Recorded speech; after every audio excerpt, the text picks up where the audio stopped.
Welcome back to the Solidarity Index for one more episode before we take a break to bring you Season 2.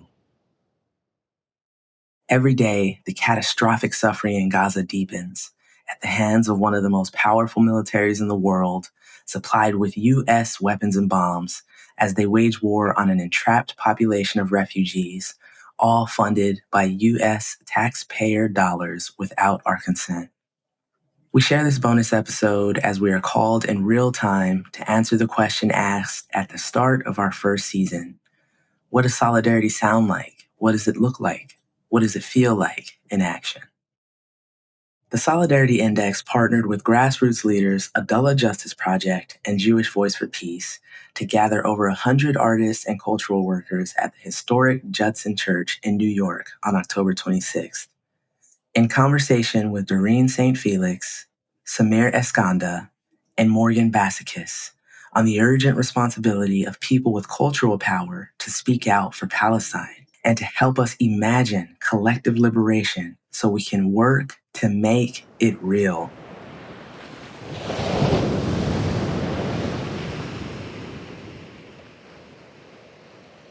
My name is Samir Eskanda.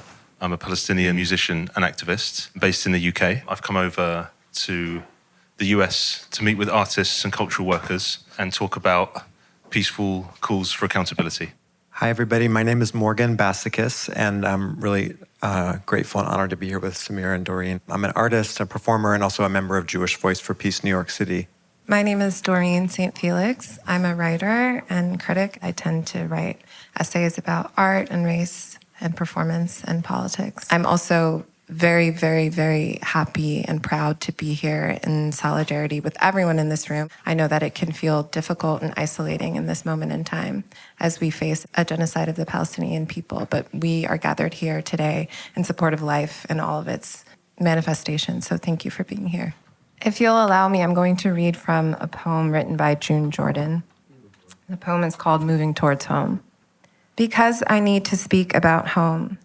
I need to speak about living room, where the land is not bullied and beaten into a tombstone.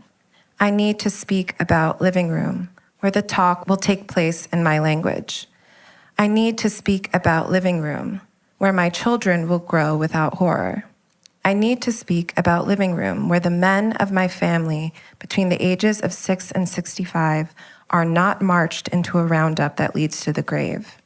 I need to talk about living room, where I can sit without grief, without wailing aloud for my loved ones, where I must not ask, where's Abu Fadi, because he will be there beside me. I need to talk about living room, because I need to talk about home. I was born a Black woman, and now I am become a Palestinian. Against the relentless laughter of evil, there is less and less living room. And where are my loved ones? It is time to make our way home. And I chose to read from that poem, which was written in 1983, because June Jordan was my path to being politicized as a Haitian American woman who grew up in New York. And when I learned about her, in some ways, I would say she was ahead of the curve when it came to her support of Palestine and of Muslim women and of Arab women. And she was ostracized by other Black feminists because of it. And I bring her up to say that this, as much as I feel this community in this room, there are going to be moments of isolation and of fear. And I came into tonight feeling some discomfort, feeling unsure about what it would mean for me tomorrow when I'm alone, a Black woman in America, having decided to come and share space with you. Also, as a journalist, I think that journalists, we have these ideas of objectivity, of neutrality, but what we do is we tell stories. We take facts and we are able to shift and create narratives in ways that can lead to the promotion of life or the destruction of it. And so I come here completely objective in my belief that the stories that we're reading in the New York Times that are just repeating propaganda from the IDF, from Netanyahu's government, that this is a crisis of journalism. It's a crisis of truth. And so I'm very proud to represent myself as a writer and to say that I don't feel that I am biased. I feel that I am on the side of the truth. And with that, I think we can start into our conversation for this evening. We want you to leave here today feeling that there are things that you can do tomorrow. These past few weeks, we've all seen images and videos that we may never be able to unsee. The 2.3 million Palestinians in Gaza are facing what international experts, including Holocaust and modern genocide scholar Raz Siegel, are calling genocide. Thousands of Palestinians have been killed. They are not numbers. They have names, faces, memories, and dreams that won't be fulfilled. This includes artists. Hiba Abu Nada was an award-winning feminist poet and author of a novel entitled Oxygen is Not for the Dead. And this is what Israel means when it says it's aiming for damage, not accuracy. And this is who Israel is talking about when it says it's fighting human animals. It means every man, woman, and child in Gaza. The priority right now of any humanitarian is to stop what experts are calling the unfolding genocide. How can we do that?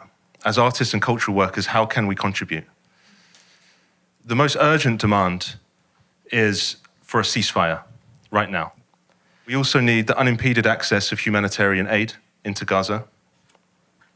We need clear positions to reject ethnic cleansing. We need UN protection for the millions of Palestinians in Gaza. We need a military embargo on Israel. We need to stop selling these weapons to Israel. And we need a swift, thorough international criminal court investigation into war crimes and the crimes against humanity of apartheid and genocide. We have to try to shift the mainstream narrative. One thing we also need to do is refute the dehumanizing propaganda against the Palestinian people today. As a people and as a movement, we have never been so comprehensively demonized in the mainstream as we are today. And once you've completely dehumanized a people, you can do what you want to them. So it is essential that we humanize Palestinians, that we put a human face to these numbers, and we need to push for accountability. We need to end Israel's impunity. We need to cut links of complicity with Israel. In the past 10 days, thousands of artists that have signed letters and statements calling for ceasefire. In one example, a letter organized by Artists for Palestine UK, which was signed by Tilda Swinton and more than 4,000 other artists, said together, quote, "Our governments are not only tolerating war crimes, but aiding and abetting them. There will come a time when they are held to account for their complicity. But for now, while condemning every act of violence against civilians and every infringement of international law, whoever perpetrates them, our obligation is to do all we can to bring an end to the unprecedented cruelty being inflicted on Gaza." Hollywood figures too have called for ceasefire, going against the grain of the US mainstream. Joaquin Phoenix, Andrew Garfield, America Ferrera, Riz Ahmed, Kate Blanchett, Jon Stewart, Mahershala Ali said in an open letter, "We stand for freedom, justice, dignity, and peace for all people." And in an atmosphere of blanket complicity in the West, these statements are significant, but we need far more. My beloved Rabbi Miriam Grossman said, which I found really helpful, we don't wait to feel hopeful to act. We don't wait to feel hopeful. We don't wait for hope to come. We act hopeful. We act our way into, we act for justice as a way to organize our feelings. We don't wait for our feelings to settle. We don't wait for our feelings to become comprehensible to us or to become neat and politically neat and ordered.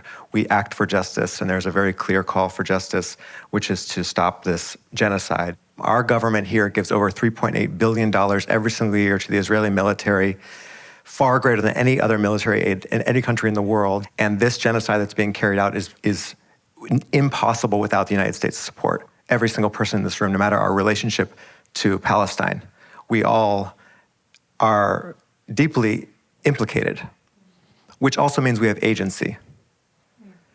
And where we have agency is where we have to act.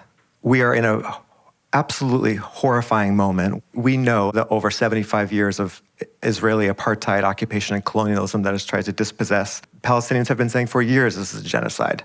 And the very term genocide has been part of Palestinians' inability to even be believed on their own terms of their oppression. And so part of what we are doing is we are saying, we listen and we believe you, what you're saying. We are getting a lot of gaslighting and manipulation from a lot of corners of our world to actively blame Palestinians and erase their deaths. One of the ways in which that gaslighting and manipulation happens is by the weaponization of Jewish identity and Jewish grief and Jewish pain to justify the utterly unjustifiable genocide that is unfolding, that Israel is carrying out against Palestinians in Gaza, and to use Jewish identity and Jewish grief and Jewish pain and Jewish history as a justification for Israel itself and for Zionism itself and for $3.8 billion of military aid itself. So we as Jewish people are being used as moral cover for a colonial apartheid regime. We are being used. And let's be very clear that Zionism endangers first and foremost Palestinians. It is the ideology that is used to colonize Palestinians, but it also endangers Jews. And it also dehumanizes Jews. And it also hurts Jews in the same way that all systems of oppression hurt everyone on all sides of them. And we can hold the complexity that for some people Zionism holds political and emotional attachments, but fundamentally it's a colonial ideology that has been used to dispossess millions of Palestinians from their land. And I am committed as a Jewish person, I know so many of us are, to advancing Judaism beyond Zionism and to disentangling our ancient tradition from the historically recent colonial European ideology of Zionism. Morgan and Samir, you're both cultural workers, and this is essential because we understand that genocide is able to occur in part because it occurs on the cultural front. We see these images, we read these stories, you've seen the TikToks that are created by the IDF and other organizations. And so I was hoping that each of you could maybe speak to how your individual art practices are powered by the work of liberation and then vice versa. I think first and foremost, I'm driven by a desire to honor our political ancestors. There have always been Jews who rejected Zionism. And part of the lie of Zionism is that somehow all Jews support it, and it gets to speak for all Jews. And so I think one thing that is really important is to call in the name of Shotzi Weisberger, who we called a people's booby, who passed on a year ago, who's one of our many beloved Jewish anti-Zionist elders who, in their commitment to justice for all people, said, of course, that includes justice for Palestinians. Underneath a lot of my projects and performance work is a desire to have us feel connected to the long stream of liberation that is behind all of us, not just some of us, but that all of us have liberatory streams that we get to claim behind us and get to fortify us through despair. In the music that I've made in the past, I wouldn't say it's been overtly connected to like a political standpoint necessarily, but whatever art you make, whatever cultural production you might be involved in, you have the choice, and I would argue the ethical responsibility to not allow it to be used to whitewash systems of oppression, to whitewash apartheid, to whitewash serious human rights violations. We also, in the movement, have an ethical responsibility towards you to not ask you to do something that we think or you tell us may have a serious chance of harming you or your career. That's important, actually, to us. It's a point of principle, of mutual respect and of mutual aid, but it's also a strategic point too. A lot of people are afraid at the moment because the repression that people are facing is real, and we don't want people to go out and do something, make a statement, join an initiative of some kind, if it means that in a week from now, you're going to fall back into silence because of a backlash. We need people to speak out, and so it's got to be possible for you to do that in a way that is ongoing and sustainable. All of that said, we have this urgent priority to speak up for a ceasefire. So I hope that we can find a way to do that can be effective and use our voices together. I've heard individually, anecdotally, of stories of retaliation campaigns in the art world and in the film world targeted towards people who have signed letters in support of a ceasefire. And so I was wondering if you could maybe inform the group here of some of the tactics that you've employed to protect artists. In September 2018, there was an initiative launched by electronic musicians called DJs for Palestine. And that involved electronic musicians, DJs, producers, collectives, record stores, endorsing the cultural boycott of complicit Israeli institutions. Now, some German clubs didn't like it, and they reacted by cancelling the shows of a number of DJs. And there was a lot of conversations had behind the scenes with those DJs. We worked to understand, what had happened, and eventually the boycott, divestment and sanctions, the BDS movement, called to boycott 3 German techno clubs. About Blank in Berlin, Golden Poodle in Hamburg, and Coney Island in Leipzig. A lot of this kind of repression happens in the dark, really, behind closed doors. There isn't a paper trail. So I would encourage anyone who is aware of or maybe has personally suffered, this kind of censorship to try to document it at the very least, because there may be a time when, like through legal or, political means, it can be addressed. Morgan, I'd love to hear you talk, maybe this is an existential question, about being in the paradoxical position of privilege and of using your voice and of using your Jewishness to bring attention to this issue, while also being aware that, Palestinian voices, Palestinian outlets are being targeted and destroyed. So how do you handle that? I think it's an unresolvable tension that we will continue to be in and cannot avoid or prevent us from taking action. The tension that Jewish voices get more attention when speaking about Palestine than Palestinians. And that somehow when something horrible happens to Palestinians, the mic quickly goes to Jews. Jews have a strategic and important role to play, which is to stop being the moral cover for this apartheid colonial regime. We need to be in a fluid role as Jews to say, where are we most helpful? How can we also take some of the backlash away from Palestinians, given that different consequences that people face? Palestinian artists will have their entire shows canceled and have death threats, right? So we want to also right-size the consequences that we're talking about. And we want to right-size the risks that we're talking about. And I'm really clear, if you don't take any risk and you wait until there's no risk to take, you have waited too long. And the risks that we take, the risks are pale in comparison to what Palestinians in Palestine are facing, also Palestinians around the diaspora, and Palestinian artists, Arab artists, Muslim artists, when they literally speak. So we did have the largest demonstration of Jews in solidarity with Palestinian freedom last week. We did shut down the Capitol for 3 hours. All members of Congress heard us. Over the course of that action, we realized we had power. What we were doing is we were using our bodies as a counterweight to the velocity of weaponization of Jews and saying, no, there is a constituency of us who will not let our identities and our grief be used in this oppressive way. And you're right, it got far more coverage than any other protest has gotten. And so there's privilege in there, and there's power in there that has to be used. And I think it's an ongoing tension that all of us are inside of, all of us, as people here in the United States. Like Samir was saying, our first and foremost job right now is to do everything we can to call for a ceasefire. This should be the least controversial demand. It should be the least controversial demand. And somehow, our president, our government has made that off limits to say. Somehow, our Congresswoman Rashida Tlaib is getting death threats for proposing a ceasefire. Death threats. That is where we are right now, okay? And white phosphorus and bombs are raining down on 2.3 million people in Gaza. So our first and foremost job is to be as loud as we possibly can about ceasefire. Ceasefire.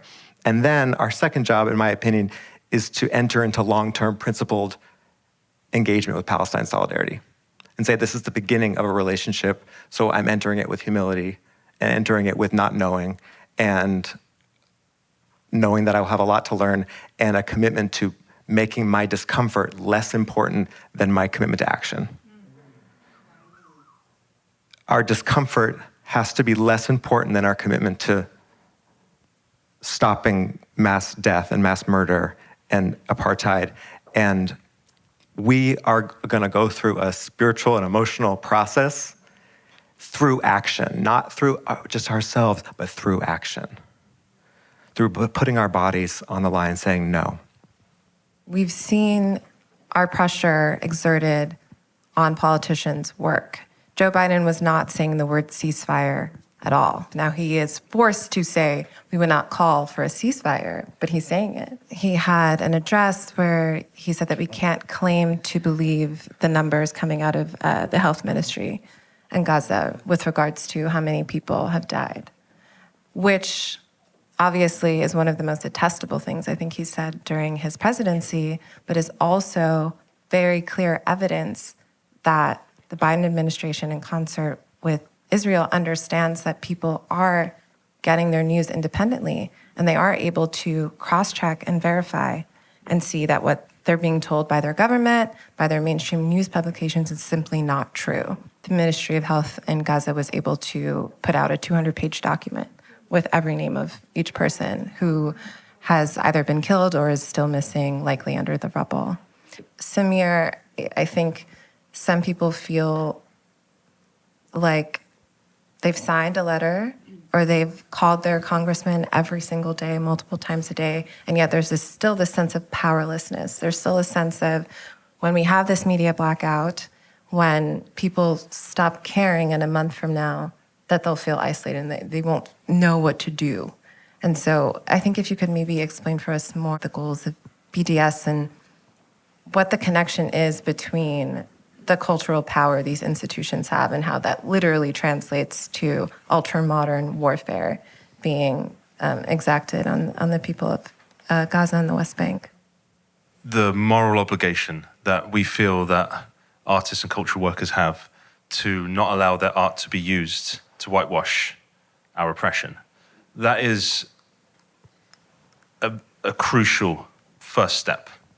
It's a prerequisite, to true solidarity. It does have symbolic power, it does have political power, but it's meaningful in and of itself too, because there are artists who are supporters of the cultural boycott of Israel today, who in the past have crossed the picket line. They've gone to play shows in apartheid Tel Aviv. And through private engagement, because we always reach out privately first, that's another step we can't skip, really. We have to give people the benefit of the doubt. And when they change their minds, we have to be open-hearted enough, despite everything that's happening right now, to welcome them. What can people do next after joining important initiatives to call for accountability and for ceasefire? Can we mobilize pressure within and sometimes against institutions that you may have some association with, whatever that association may be? A cultural institution, you have some form of leverage over it, individually, but more likely collectively, let's say. Can you mobilize pressure on it to cut its own links of complicity with Israeli apartheid? Some other key principles that we would bear in mind are also how we make that work sustainable. So how we can be doing it today and tomorrow and the day after. People get burnt out. There will reach a point when the world's attention turns to something else. That's a fact.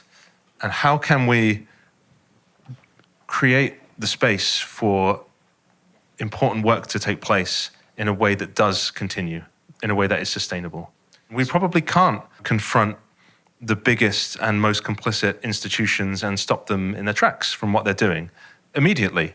We can build up to it. We can start somewhere, and we can start today. And then we can build support in and around and against institutions that may be complicit and find ways to end that complicity and to challenge it. The cultural boycott of Israel has a predecessor. In the struggle against apartheid in South Africa in the past, there was also a cultural boycott and a sports boycott and an academic boycott.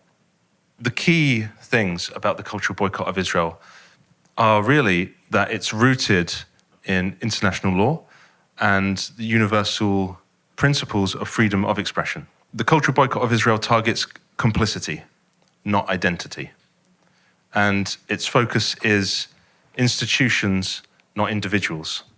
In practice, that means boycotting Israeli cultural institutions that are complicit in that regime of oppression.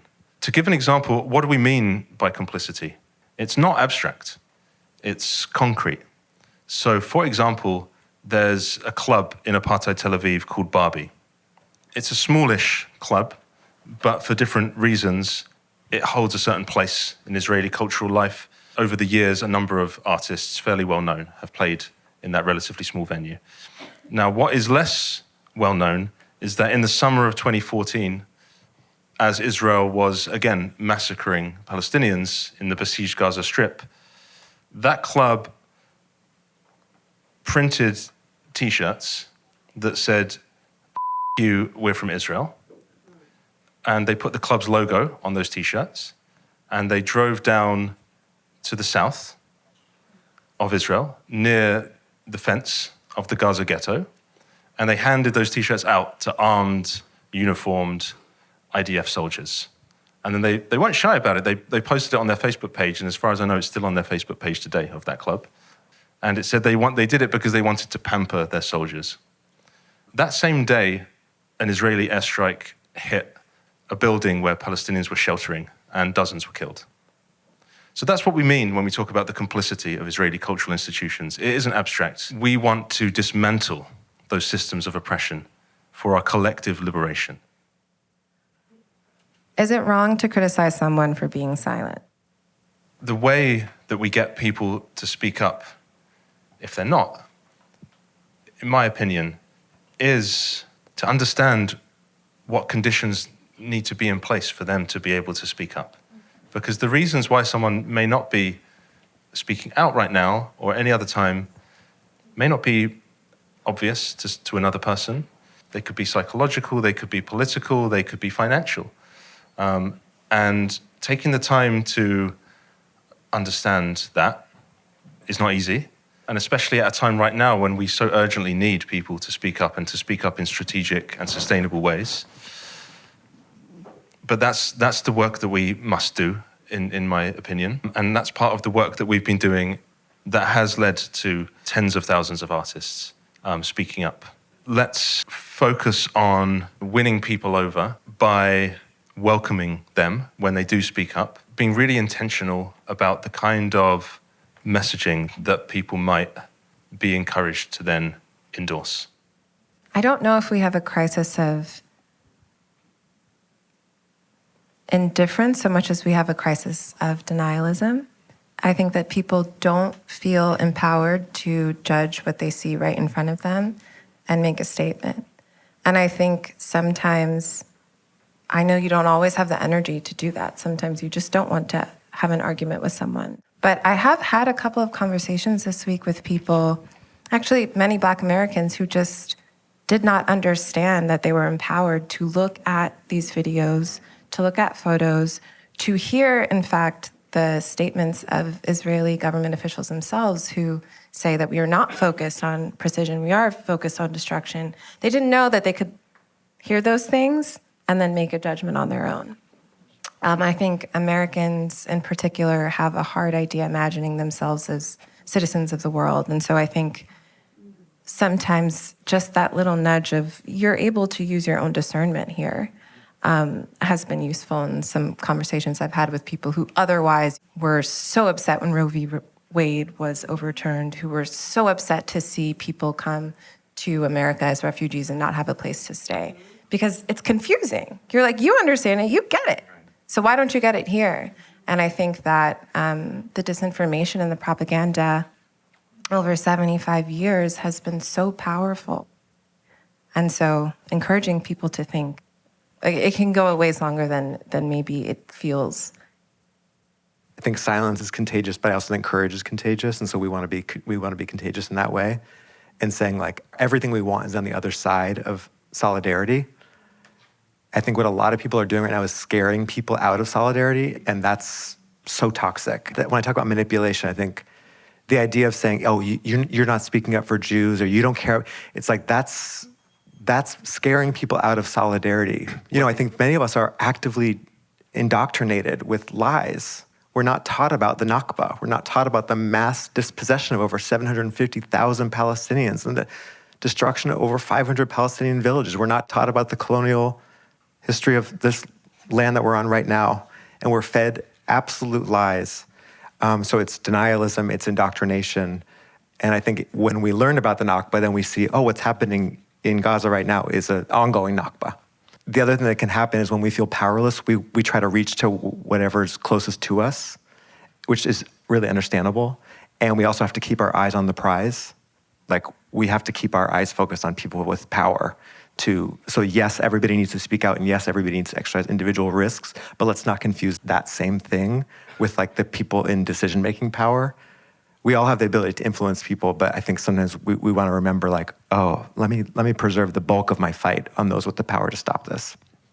What is the best lever to weaken the geopolitical concentration of power? You don't live in a military dictatorship right now. So you do have some limited influence over policymakers. And that's why actions like JPP has been doing recently, that's why they matter. That's why they're even possible. And that's why they can be strategic. As artists and as cultural workers, you may be able to access the media through statements. So many of us are artists, and I think so many people would look at the work we're up to, like, how did you make that? And we all know, like, oh, we spent years practicing. That's how we made it. And the same is true for organizing. The same is true for campaigns. Like, those come out of discipline and years of training at identifying targets that are strategic and identifying paths to escalation to increase our power to have influence over those targets. And so this event is being sponsored by Adalah Justice Project and Jewish Voice for Peace. And I think in addition to signing artist letters, which are so important, and speaking out, and of course, calling Congress and showing up to demonstrations, to start keeping our eyes towards campaigns where we can be using our collective power, in addition to the ceasefire and beyond the ceasefire. I just want to quickly, before we end, give an example of getting in where you fit in, because not everybody is comfortable going to protests. Not everybody's comfortable getting arrested. I found what happened at the 92nd Street YMCA to be really, really, horrible initially, but inspiring in terms of the response, which is to say Viet Nguyen, a Pulitzer Prize-winning novelist who wrote the book The Sympathizer, who writes about the refugee experience. His reading at the 92nd Street Y was canceled because he had expressed solidarity with Palestinians earlier that day. And the organizer of that event was able to put the event on at McNally Jackson.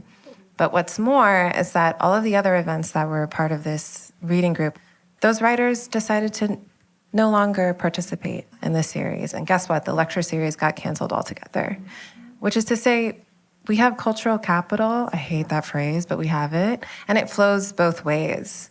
And so I think it's about knowing that you can withhold the glimmer that these institutions are dependent on to get their power. We all have the capability of doing that. We all have the capability of withholding our labor. We are not freeing Palestine. Palestine is freeing us. Thank you, Morgan. Thank you, Samir.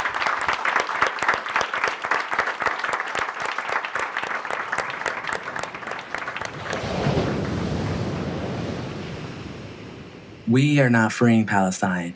Palestine is freeing us. Thank you, Doreen. Thank you, Samir. Thank you, Morgan. Thank you, Jewish Voice for Peace and Adalah Justice Project for your leadership in this work for collective liberation. Also, many thanks to Mala Forever for documenting this urgent conversation and Judson Church for hosting it so generously. Head to our show notes for more information on the speakers, organizations, and calls to action in this episode. And please share this episode with everyone you know. The truth is, no one of us can be free until everybody's free. No one of us can be free until everybody's free.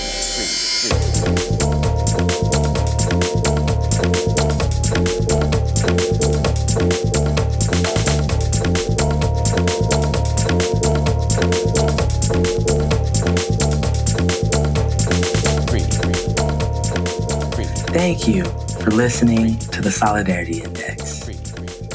This podcast is a production of State of Mind Media, created and produced by Jen Bell, Shalva Wise, Stina Hamlin, and me, Zaire Lauren. Audio editing and production by Stina Hamlin. Audio mix by Matt Gundy. Logo and identity design by Marwan Kabour. Art direction, website, and additional design by Jen Bell at Studio Analogy. Our theme song, Until Everybody is Free by Bella Cuts, is out everywhere you listen to music. All proceeds from streaming and downloads go to the Dr. Maya Angelou Foundation.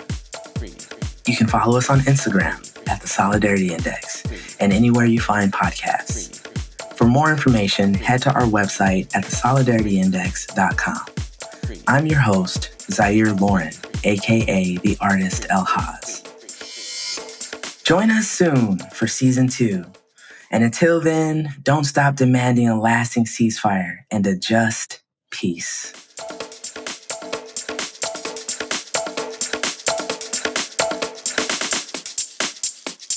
The truth is, no one of us can be free until everybody is free. No one of us can be free until everybody is free.